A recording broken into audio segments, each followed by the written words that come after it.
Oke pemirsa, balik lagi di Inspirasi Kita. Tentunya kita akan melanjutkan perbincangan kita yang tertunda tadi ya Sulaiman ya. Betul ya, bukan cinta yang tertunda ya, tapi perbincangan. Iya betul, aduh mengenai kasihan. bisnis, aduh. Maklum ya, habis jatuh cinta dia habis punya pasangan baru ya, jadi agak-agak songong gitu.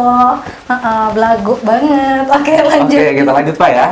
Oke, jadi kita tadi juga kita membahas mengenai biaya terbesar, kemudian juga kenapa bisa jadi perumahan Diamond Alpha. Oke Pak, kita lanjut. Untuk omset yang diperoleh saat ini Pak sudah berapa, bisa mau diceritakan ya? Tipis-tipis. Ya tipis-tipis aja lah. Supaya menjadi pendorong. Iya. Ini kalau apa semuanya ya? Yang ada atau yang sudah berjalan atau belum ini? Yang sudah berjalan aja dulu kali ya. Iya, betul. Yang sudah berjalan kalau omset sih ya kalau di atas 10 sudah ada lah. 10 Sudah apa ada. ini? 10 MT 10 miliar lah. Oh, 10 M ya. 10 M. Lihat pemirsa, 10 M. 10 M. Modal nekat ya. Modal nekat. Modal nekat. Pokoknya sudah nekat sampai saja 10 M. pemirsa. Asal jangan nekat yang lain. Kan gitu ya. Pokoknya Nekat kalau berbisnis ya. kalau katanya Bapak nekat terukur. terukur. Gitu. Nah, Bapak pernah ini nggak sih Pak nyangka bisa mendapat omset sebesar itu? Sama sekali tidak. Tapi namanya orang kan selalu harus bermimpi. Ya. Gitu. Oke. Tapi bukan berarti bahwa kita hanya bermimpi tapi kita tidak berusaha. Betul Nah, sekali. inilah mungkin wujud usaha tadi. Ya. Usaha yang kita lakukan sehingga alhamdulillah Tuhan memberikan sehingga alhamdulillah sekarang kita tinggal bagaimana menjaga yang kita sudah miliki kemudian untuk kita selalu tingkatkan. Oke, luar biasa prinsipnya Bapak ya. Ya, betul. Nah, pada saat sebelum-sebelumnya, pada saat awal-awal nih Pak, awal-awal memulai bisnis ini, biasa penghasilannya Bapak tuh paling banyak berapa? Waduh, kecil sekali dan bahkan tidak jelas. Tidak jelas. Ya. Artinya namanya swasta yang belum punya ya paling 3 juta. Itu tidak menentu Pak ya. Tidak menentu. Tidak dia. menentu. Dan itu tidak menentu.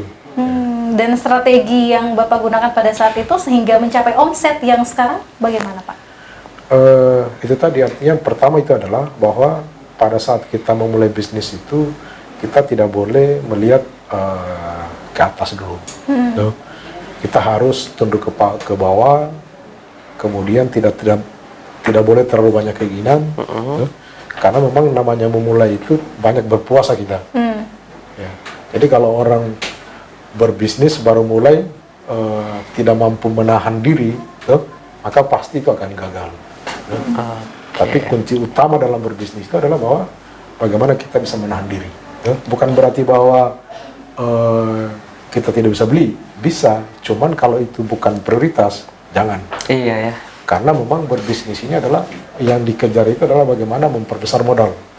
Karena dengan modal yang kita miliki, maka itu akan bisa kita ekspansi untuk selanjutnya.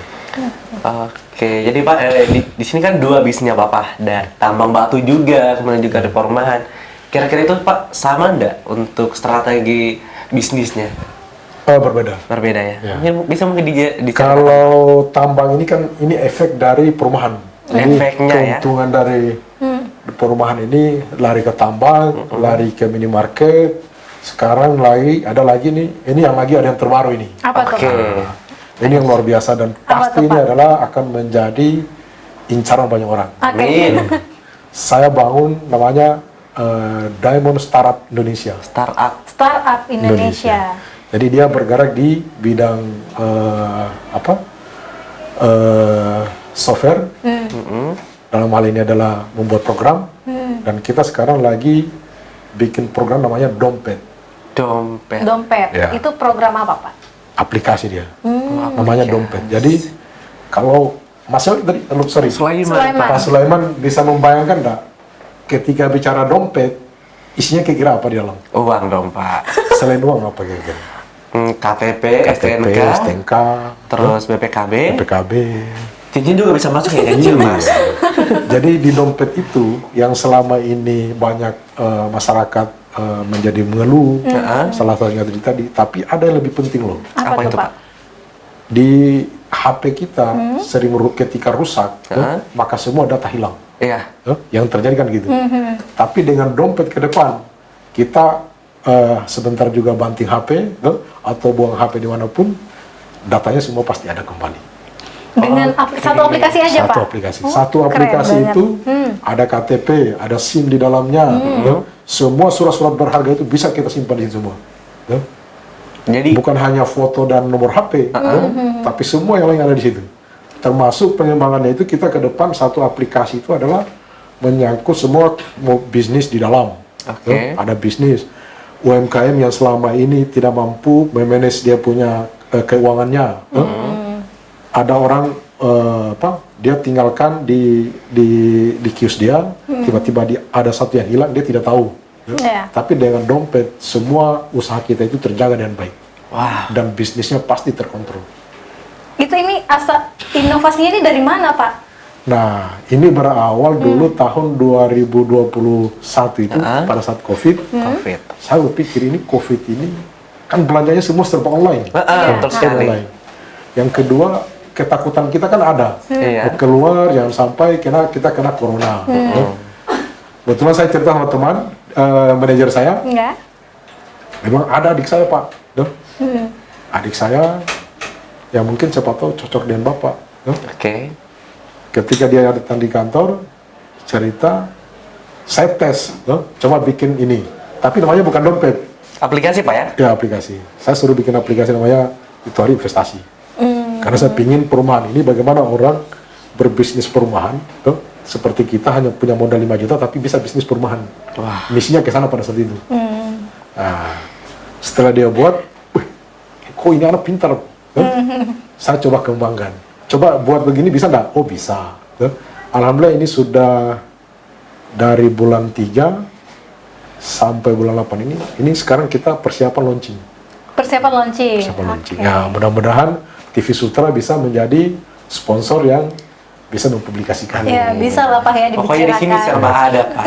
Karena di dompet ini memang bukan hanya itu, banyak membantu orang yang berusaha baru, usaha rumahan, orang berbisnis di rumah yang tidak punya toko, yang tidak punya kios di pinggir jalan. Ini dengan adanya dompet ke depan ini memudahkan masyarakat untuk bisa berbisnis. Memang luar biasa sekali Orang ya. yang Betul berbisnis sekali, juga ya, itu ya. yang kemudian dia punya modal, Ya. tapi dia tidak mau berbisnis, masuk di dompet. Dompet kita siapkan investasi seperti saya bilang tadi, bisa berbisnis perumahan, tuh. Jadi kita tidak punya modal, tapi kita bisa bisnis perumahan. Kita hanya modal duduk, tuh. Uang kita yang bekerja. Jadi konsepnya memang ini, bagaimana uang bekerja untuk kita. Oke. Tapi memang jiwa-jiwa Pak siapa lagi namanya? Pak BJ.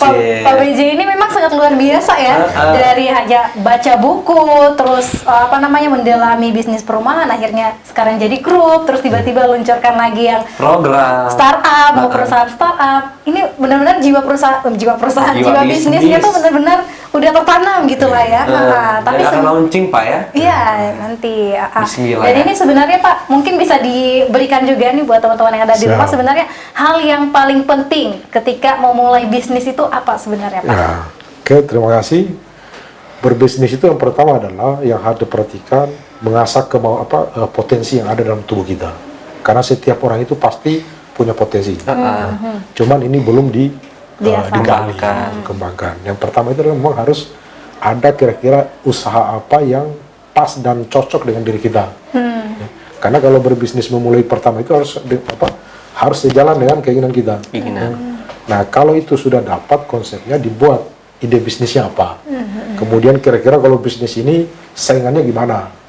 Sudah ada saingan enggak? Kalau belum ada saingan, tinggal dibuat kira-kira pasarnya kemana, kan gitu.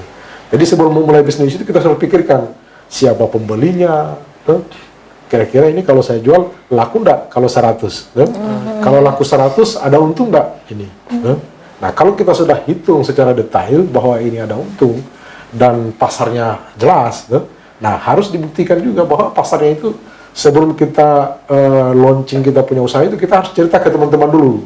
Oke. Kita cerita ke teman-teman dekat, kita ajak bahwa kalau bisnis begini gimana tanggapannya. Iya. Nah, tapi jangan hanya satu, harus banyak referensi yang harus kita ambil.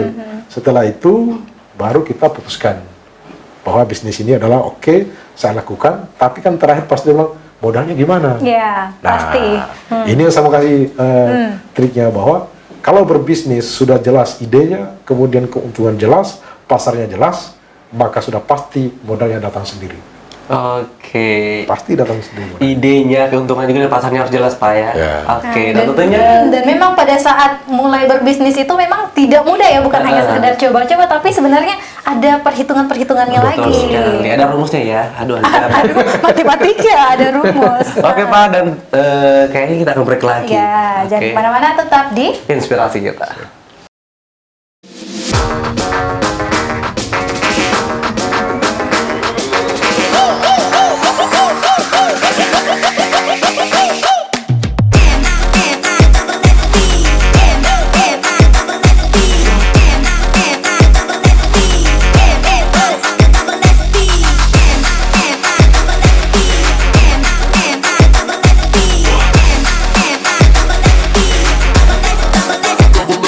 Months.